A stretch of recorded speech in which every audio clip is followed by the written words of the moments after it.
Hop, on va, on va reprendre dès que Adrien nous rejoint et Loïc.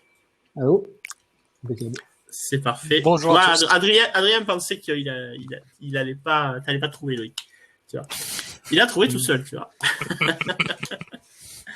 Donc merci Adrien pour nous rejoindre un petit peu pour cette petite interview.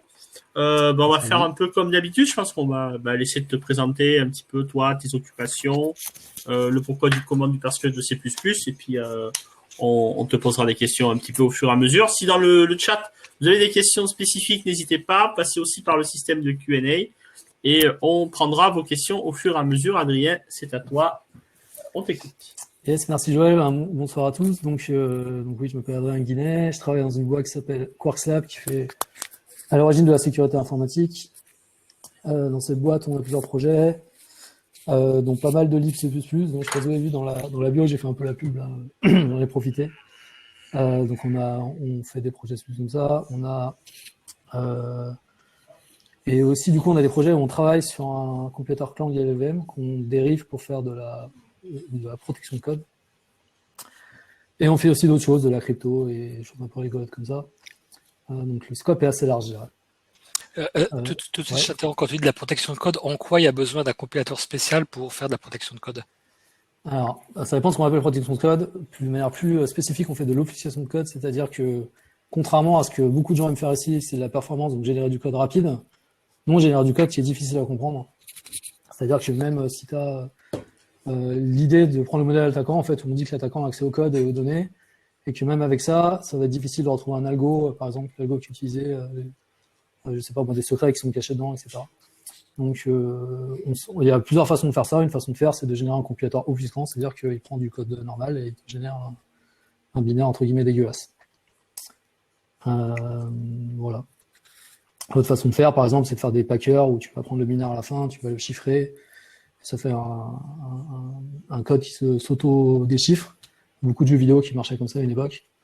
Le problème de ça, c'est que tout le code est déchiffré, tu le récupères, c'est fini. Ouais, bon, bref. C'est une industrie, c'est toute une industrie, c'est une façon de le faire, il y a pas d'autre façon de le faire. Et donc, pour repartir C++, du coup, C++, moi, à titre personnel, j'en fais depuis un certain temps, je pense au moins 10 ans facile. J'ai aussi des projets open source sur GitHub. Celui que j'aime beaucoup en ce moment, c'est Dragon FFI, qui est une sorte de C-types basé sur Clang, c'est-à-dire que ça va aussi prendre des headers, par exemple, d'une lib, et ça va automatiquement générer toutes les signatures de fonctions, etc., et pas besoin de les écrire à la main. Et d'autres trucs, apparemment, j'ai fait un truc qui s'appelle USB Top il y a 8 ans. Je pensais que jamais personne n'allait s'en servir, et je m'en suis rendu compte que c'était packagé dans Debian et tout, et qu'il y avait plein de gens qui s'en servaient. Intéressant. Enfin, voilà, des petits projets comme ça à côté. J'ai aussi travaillé sur Pitran, qui a les Cython, pour ceux qui connaissent. Pitran, c'est un transcompilateur de Python vers C++, fait par Serge Guetton principalement, pour ceux qui, pour les intimes. Et Cython, c'est un peu dans le même style. C'est une sorte de langage qui est un mix de Python et de C. Voilà, donc un peu d'open source aussi quand j'ai le temps et quand j'aime bien. Pour finir la présentation de Joël. Et aussi du reverse engineering à mes heures perdues, mais ça n'a rien à voir avec le C++.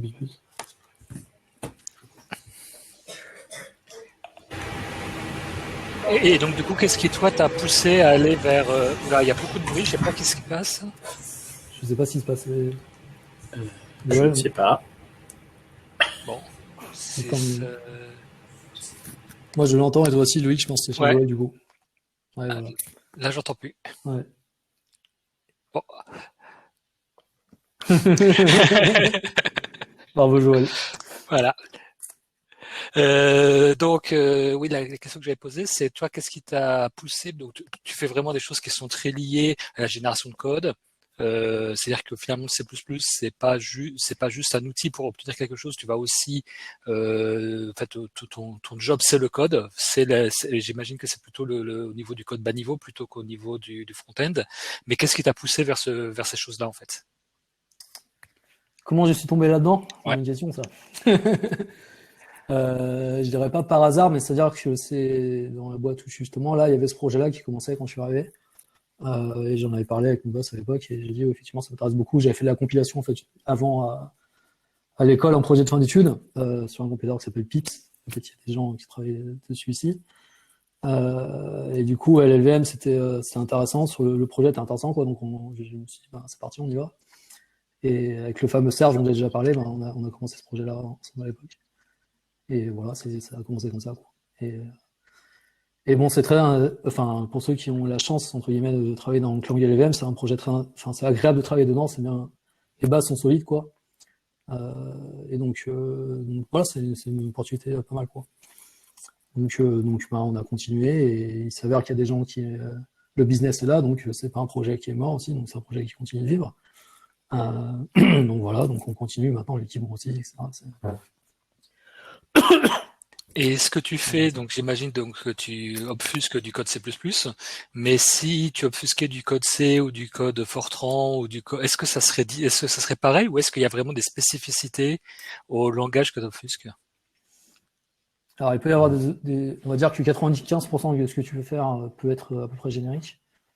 Donc nous, ce qu'on fait principalement aujourd'hui, c'est sur l'IRLVM. Donc pour rappel rapide, Clang va prendre le code, quoi, faire un AST, un arbre qui représente les sources, va faire plein de choses dessus, et à la fin, on génère de l'IRLVM qui est grosso modo un assembleur sur une machine virtuelle dite bas niveau, low level virtual machine. Et donc ça, après, c'est un peu langage agnostique en théorie, en pratique, il y a 2-3 trucs un peu langage spécifique, mais on va dire que il y a beaucoup de choses qui sont en langage agnostique, et donc une fois que tu as fait une transformation sur cette IR-là, elle peut s'appliquer à d'autres choses. C'est pour ça que, par exemple, Rust utilise LLVM comme backend. Il y a d'autres langages, Zig, je crois, si je dis pas de bêtises. Enfin, il y a d'autres langages qui arrivent comme ça, qui utilisent LLVM comme backend, parce que finalement, une fois que tu as généré ce fameux assembleur, toute la partie génération de code et optimisation est déjà faite pour toi. Donc c'est un peu l'avantage de cette affaire-là. Pour revenir sur la question d'origine, par exemple, si tu fais du Java, il y a plein de choses Java spécifiques, c'est quand même pas mal différent. Fortran, pour le coup, si tu as un front-end qui fait de l'IRLVM, tu as beaucoup de choses qui découlent directement. Voilà, donc ouais, ça peut dépendre du langage, mais si finalement c'est une sorte d'abstraction, si tu as fait des choses en abstraction, que tu arrives à aller dessus, tout se passe bien quelque part. Et là, tu parlais des phases d'optim, parce qu'effectivement, l'IR est avant tout destiné à faire des phases d'optimisation de code. Toi, tu rajoutes des phases d'obfuscation. Dans quel sens ça se fait? Est-ce que tu arrives à obfusquer facilement du code optimisé? Est-ce que les optimiseurs arrivent encore à optimiser le code une fois que tu l'as obfusqué? Alors c'est une très bonne question. Nous aujourd'hui on fait optimisation, obfuscation, optimisation. Et un des buts qu'on se met, c'est que l'optimiseur ne doit pas être capable de défaire ce qu'on fait, sinon on considère que c'est pas assez robuste.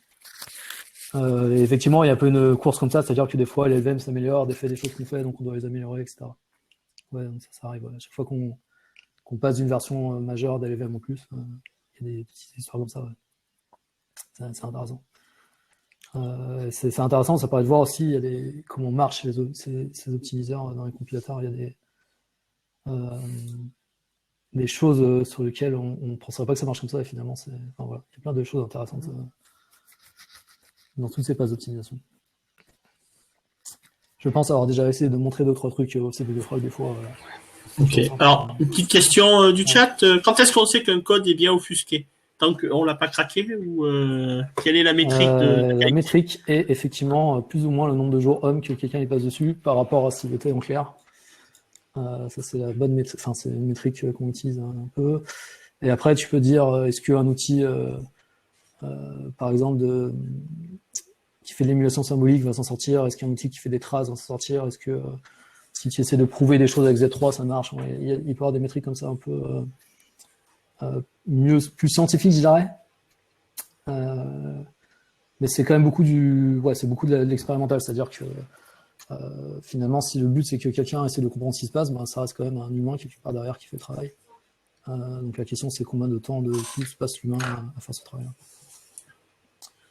Et il y a des métriques, comme j'ai dit, par exemple, nous on considère que si l'optimiseur s'en sort, c'est pas intéressant.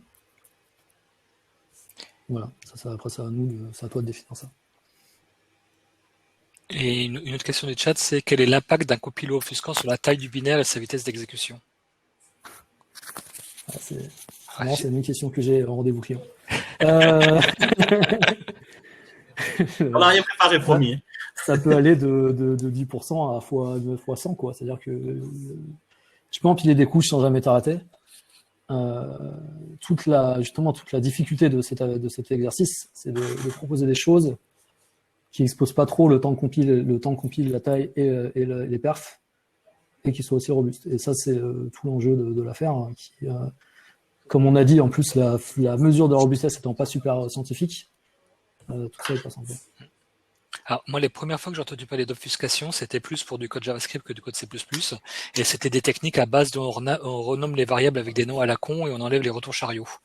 Ouais. J'imagine que ce que tu fais est quand même un peu plus robuste que ça. Bah ça Il y a a deux pas de sens, retours en fait, Oui. parce qu'en fait, en C++, Voilà. à la fin, on le voit pas. Donc, oui, et tout ça, oui. Alors, effectivement, statiquement, ben, on fait des transformations beaucoup plus, L'idée, c'est de casser les structures que tu peux récupérer d'un programme. Par exemple, si tu prends un désassembleur comme IDEA, pour ceux qui connaissent, ça va te reconstruire le graphe de contrôle, par contre, d'une fonction. Et ça, quand tu reverses un binaire, ça peut te dire, par exemple, je vais avoir 3 boucles imbriquées et tu le vois direct. Donc, c'est ce genre de structure que tu as envie de casser pour que, du coup, cette information soit plus difficile à trouver. Et ce truc-là, tu peux le voir à plusieurs niveaux. Tu peux casser les graphes d'utilisation d'une variable à tels endroits, etc. Donc, le but, c'est de casser tout ça pour que autant en humain et autant en outils automatiques, ça se retrouve pas. Et voilà, c'est un peu l'histoire. On voit qu'il y a une question troll de Serge un peu là. Un avis sur la base de code C++ de LLVM. Je trouve qu'elle est plutôt pas mal. Pour la taille du projet, pour se rendre compte, hein, c'est un projet sur un laptop normal qui met 20 minutes à compiler. Je sais plus, il y a 4000 fichiers qui se compilent. Quand tu compiles en plus LLVM, c'est 4000 fichiers, quoi. Donc il y a toute une partie support ADT qui est, il y a des bouts de range, par exemple, un truc comme ça qui existe déjà. Il y a un string ref qui est l'équivalent de GHSPAD ou des choses comme ça. Et tout est à peu près assez bien découpé, assez bien lancé. Donc rentrer dans le projet n'est pas si difficile que ça si tu as les notions de compilation qui vont bien. Et c'est pas du C++ compliqué, quoi. Ça reste il y a des objets, des structures. Voilà, il n'y a pas de template de fou dans tous les sens. De mon point de vue, en tout cas, je trouve que c'est pour la taille du projet et l'âge du projet, ça pourrait être vraiment pire. Donc, et bon, après, comme dans tout gros projet comme ça, il y a des trucs pas fous. Voilà, il y a des trucs qui sont pas. Par exemple, il y a des transitions qui n'ont jamais été finies, il y a des histoires comme ça. Il y a 2 modèles qui sont en parallèle, bon, voilà, mais ça, c'est normal. Mais c'est quand même assez. Ouais, c'est intéressant de voir comment ça organise, en tout cas, pour ses propres projets, je trouve. Il y a une autre question dans le chat que je ne comprends même pas la question, mais du coup, ça m'intéresse d'avoir la réponse, qui est: est-il possible de compter sur les instructions SGX d'Intel pour empêcher la lecture en mémoire d'un binaire dépaqué? Ou réciproquement. Oui, mais ça dépend ce que tu veux faire. Alors, pour expliquer du coup, peut-être. Voilà. SGX, donc il y a tout un. Donc l'obfuscation, c'est une façon de faire les choses. Il y a des façons qui utilisent du hardware, du coup, qui rajoutent des couches on va dire, d'isolation au niveau hardware, ce qui fait que même si tu es, par exemple, root sur une machine, tu n'as pas accès au code qui tourne. SGX, c'est un peu un truc dans cette idée-là, où sur les CPU Intel aujourd'hui, je pense que beaucoup de laptops aujourd'hui on en a, tu peux lancer des conteneurs AGX, entre guillemets, qui sont, tu vas dire, c'est du code que tu mets dans un truc isolé dans ton CPU, et en fait, toute la mémoire que lui va créer et qu'il va lire, etc., n'est pas accessible même par le kernel de ton OS. Donc si par exemple, tu peux dire, je prends un binaire paquet, je le dépack dans un conteneur AGX, effectivement, tu peux pas récupérer le code parce qu'elle est protégée au niveau hardware, on va dire. Le problème de ça, c'est que dans SGX, tu n'as pas accès à tout, tu as accès qu'à peu de choses. Et donc, de manière générique, ça ne marchera pas. C'est-à-dire qu'il faut wrapper tous les appels système, etc. Donc, c'est pas si simple que ça. Ça peut marcher sur certains bouts. L'autre question que tu vas avoir, c'est comment tu provisionnes la clé pour dépacker. Donc, il faut un peu travailler. Mais voilà, donc on a eu un stage qui faisait ça à une époque. Mais voilà, donc toutes ces histoires-là, en fait, d'isolation, le problème que tu as à chaque fois, c'est qu'il y a des interfaces pour parler au monde extérieur, parce que finalement c'est ce que tu veux faire. Hein. Donc c'est généralement ces interfaces-là qui sont attaquées. Alors, quid du temps de boot de l'application? Le temps de boot de l'application dépend de grosso modo de la taille du binaire, on va dire du nombre de ce que doit faire le loader pour que ça marche. Si ton binaire est plus gros, il faut lire plus de mémoire, mais bon, ça reste assez linéaire. On n'a jamais eu trop de problèmes là-dessus. On va avoir des choses, par exemple, si tu déchiffres des chaînes au démarrage, des choses comme ça peut prendre du temps. Donc ça peut impacter le temps de boot suivant ce que tu fais.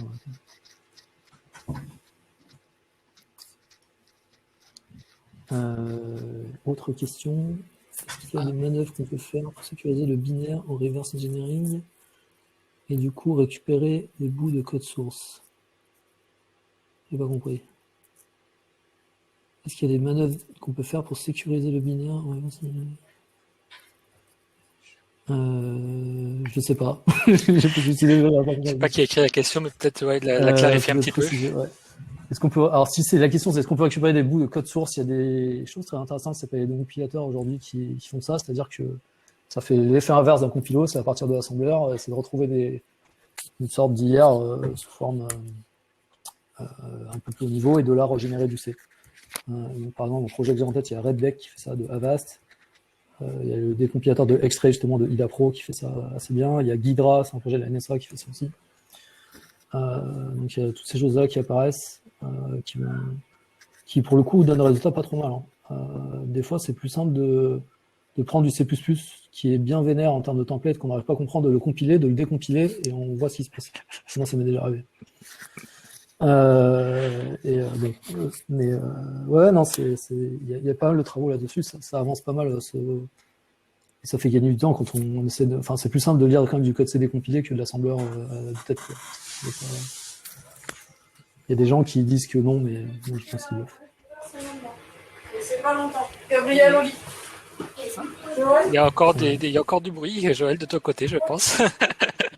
Une autre question qui est, est-ce que les technos que tu utilises pour obfusquer le code dépendent des plateformes ou est-ce que c'est assez universel?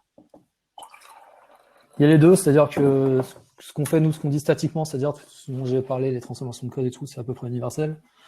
Et après, il y a toutes les histoires de tests dynamiques, c'est-à-dire est-ce que mon process est en train de débugger, est-ce que il y a quelqu'un qui essaye de modifier une fonction en runtime, etc. Tout ça, effectivement, est très dépendant de l'OS, finalement, parce que c'est l'OS qui te donne ces informations, et de la plateforme. Si tu fais de l'embarqué, tout ça n'a pas de sens. Si tu fais des Windows, tu peux faire sur Dangerous. Si tu fais du Linux, c'est encore différent, etc. Donc, il y a ces deux mondes, en fait. Il y a vraiment la protection statique de code, et après, la protection de l'environnement. Est-ce que l'environnement sur lequel je tourne est légitime ou pas, quoi. Donc, oui et non, pour résumer. Une autre question avec des sigles que je connais pas. Est-ce que tu as déjà bossé sur de l'obfuscation WASM? Et si oui, est-ce que ça change beaucoup les méthodes que vous déployez pour obfusquer du code? Alors, il y a une press release de Quarks Lab sur le web à son. Je peux faire la presse commerciale. D'accord. Donc, la question, est-ce que c'est la personne qui a posé la question est votre responsable marketing déguisé? je ne le connais pas, ou alors il a raison. On a, il y a un backend WebAssembly dans LLVM. C'est-à-dire que c'est un peu la même histoire. On ira à LLVM. Ouais, on parle beaucoup de. J'ai l'impression de faire une presse commerciale depuis le début. On pourra parler d'autres choses après. Bref, le WebAssembly est un backend dans LLVM, c'est-à-dire que, par exemple, aujourd'hui, on peut utiliser LLVM pour partir du C++ et de faire du WebAssembly derrière. Toute la question est quel runtime tu vises. Donc, est-ce que tu es dans un browser, est-ce que tu es dans WASI, est-ce que tu fais tout ça sur Linux normal, par exemple, des choses comme ça. Est-ce que ça change beaucoup les méthodes qu'on utilise? Et ben, du coup, pas beaucoup. C'est-à-dire qu'on réutilise beaucoup de ce qu'on fait sur une assist normale. Ouais.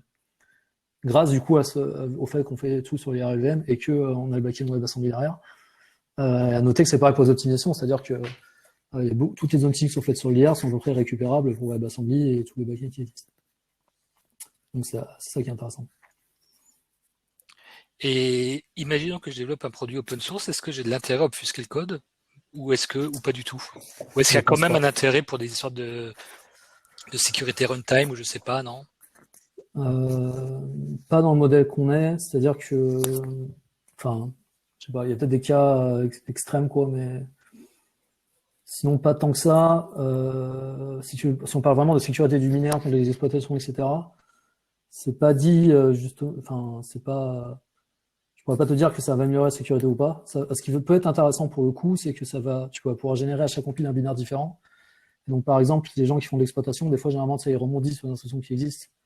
Il faut que le layout du code soit vraiment très spécifique pour que l'exploit marche. Si par exemple tu as recompilé à chaque fois, ça va faire du code différent, ton exploit ne marchera plus. Il faut vraiment avoir le binaire pour que ça marche. Donc, il peut y avoir des cas comme ça où ça peut être intéressant.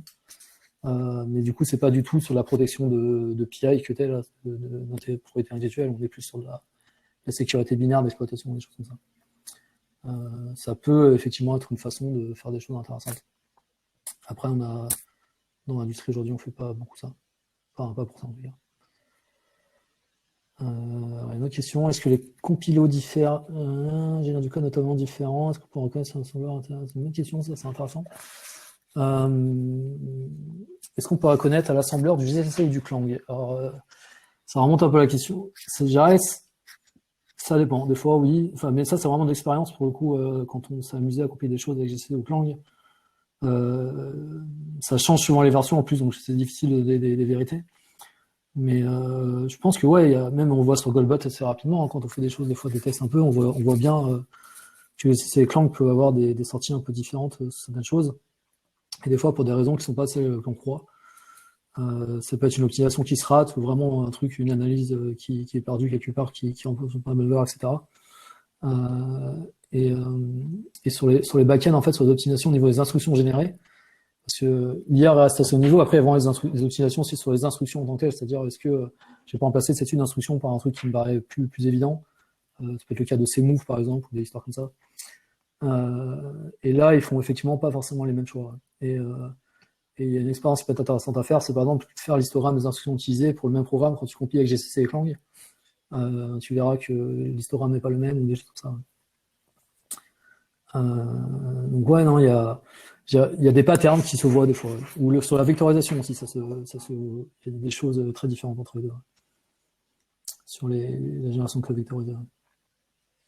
Et est-ce que tu penses qu'un développeur C++ standard a besoin de regarder du LLVM hier? Est-ce qu'il a besoin de regarder de l'assembleur? Ou est-ce qu'il peut vivre sa vie entière en ignorant ces détails-là et en faisant confiance aux gens qui les regardent? Merci beaucoup pour cette question, Louis, parce que j'ai un avis assez tranché là-dessus. Je pense que oui. Je vais dire pourquoi. On entend beaucoup de légendes urbaines. Moi, j'aime pas beaucoup ça quand on te dit Clang fait du code qui va plus vite que GCC. Pour moi, ça veut rien dire. Pour le coup, des fois, c'est faux. Ça dépend des versions, etc. Et la vérité, finalement, les vraies conclusions que tu peux tirer, c'est que tu auras l'assembleur qui est généré. Alors, l'IRVM, peut-être pas, mais au moins l'assembleur. Au bout d'un moment, finalement, l'assembleur X, s'il est plus petit ou qu'il y a une instruction, il va générer plein d'instructions vectorielles qui sont mieux, ça ira plus vite. Et je veux dire, il n'y a pas à tergiverser. C'est comme ça. Et des fois, tu t'attends à peu près à voir l'assembleur que tu as en tête, quoi. Et je trouve, en fait, finalement, avoir un peu cette compréhension de l'assembleur qui est généré, peut-être des fois à mieux comprendre ce que fait ton compilo et à mieux sentir ce qui va se passer quand tu écris quelque chose, quoi. L'IRLevm, ce qui est intéressant, c'est que c'est un peu plus haut niveau, donc c'est-à-dire que tu vas pas te taper toutes les créations de stack, par exemple, les trucs que tu n'as pas envie de lire. Tu as la forme SSA qui paraît de plus facilement suivre, on va dire, les utilisations des différentes choses. C'est pas si compliqué que ça, je dirais, à apprendre, entre guillemets. C'est pas si gros. Ça peut donner une idée, en fait, par exemple, de ce qui va être inliné, pourquoi, est-ce qu'une instruction va disparaître, est-ce que ta boucle va se dérouler ou pas, enfin, voilà, des histoires comme ça. Est-ce que la vectorisation a marché? Moi, je dirais que ça peut être que bénéfique. Alors, je vais pas être aussi tranché qu'au départ, mais ça peut être que bénéfique d'essayer de faire l'effort de faire ça. C'est-à-dire, quand on a un doute sur les perfs, quand on a un doute sur ce qui se passe, de dire, bon, j'ai isolé mon bout de code, je vais le compiler, je vais regarder la sortie, sur Godbot, ça se fait bien, par exemple. Si vous utilisez IDA dont j'ai parlé, là, c'est pas mal, ça fait le graphe, t'as le graphe de flow control. Et je crois que sur la version de démo, bientôt, on va sortir des compilos pour Intel gratuit. Normalement, c'est payant, donc là, c'est pas mal. Tu auras même la décompilation. Donc, par exemple, pour voir des optimes, c'est bien. Des fois, en fait, tu compiles, tu redécompiles et tu vois à quoi ça ressemble. Donc, moi, je fais beaucoup cet exercice pour le coup et je trouve que ça permet d'apprendre pas mal. Ouais. Et donc, quelqu'un qui voudrait commencer ça, tu lui conseilles d'aller directement au niveau assembleur ou plutôt au niveau LLIR? Ça dépend des skis. Ouais, ça dépend vraiment. Les deux, enfin, l'IRLevm me paraît plus simple peut-être comme plus simple. Après, le problème, c'est que t'as pas. Après, c'est l'histoire d'outils. T'as pas beaucoup d'outils. T'as pas un outil comme IDA qui va te faire les graphes jolis et tout pour toutes les fonctions, etc. C'est peut-être ça qui est un peu galère des fois sur l'LVM. T'as pas le graphe de flow control et du coup, des fois, suivre, c'est un peu dur. Mais voilà, ça dépend des cas. Les deux sont jouables. Parce que, comme je dis, dans Godbot, c'est pas mal. T'as juste à cliquer, tu les vois. Éventuellement, tu perds pas trop de temps si tu comprends rien. T'as juste à fermer la fenêtre, quoi. Mais bon, voilà. Vous pouvez faire des tests rapidement sur des fonctions simples, ça vous permet d'apprendre assez rapidement comment ça marche, c'est pas trop de mon point de vue. Mais C++. On va peut-être prendre la dernière question du chat là sur. Ouais. Ouais, elle n'est pas passée celle-là, hein. C++. Très utilisé dans le monde de la sécu. Serge pose des questions auxquelles il a déjà la réponse. J'entends pas ce que tu viens de me dire. J'ai dit Serge Voilà. pose des questions auxquelles il a déjà la réponse. C'est bon. Mm. Ok. Il nous reste quelques minutes, c'est pour ça. Donc, j'aurais peut-être une question moi aussi qui est un peu différente. C'est. Serge un moment ou pas? Ouais. Ok. En fait, j'ai l'impression que tu es décalé par rapport à nous. Oui, je pense aussi. Ok. Donc, on fait quoi, Joël? J'attends.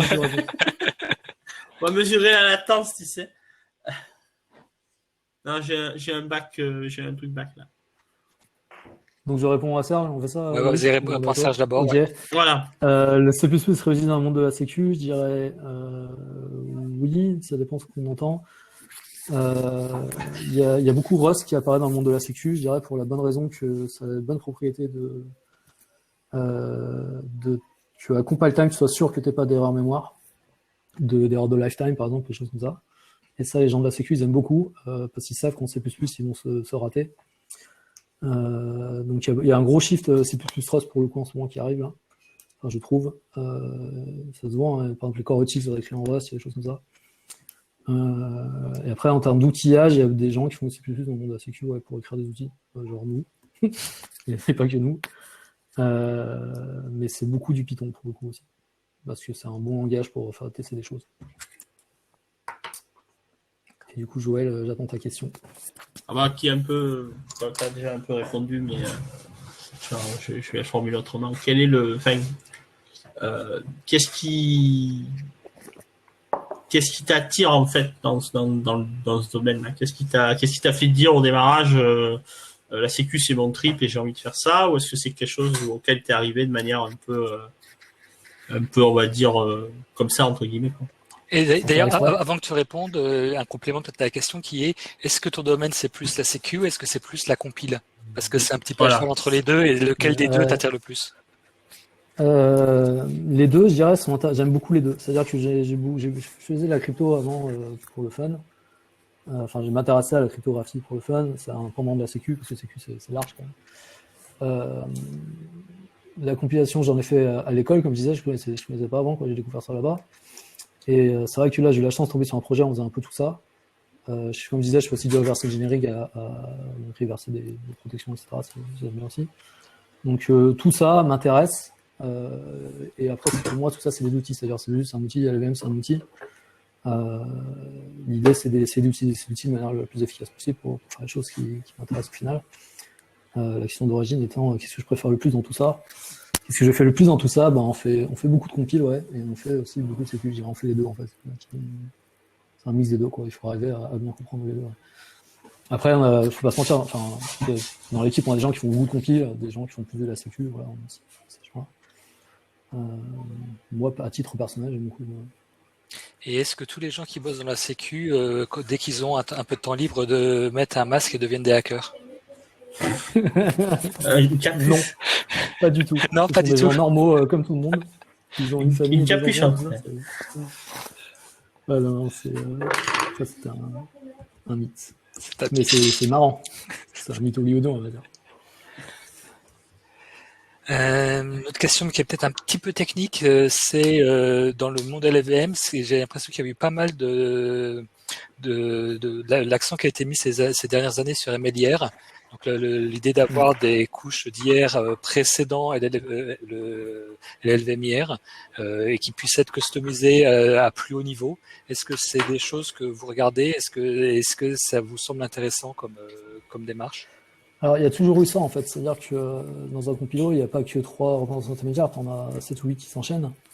L'idée, c'était toujours de dire, on part d'un truc de haut niveau et on fait une représentation différente jusqu'à tomber à celle qui nous intéresse.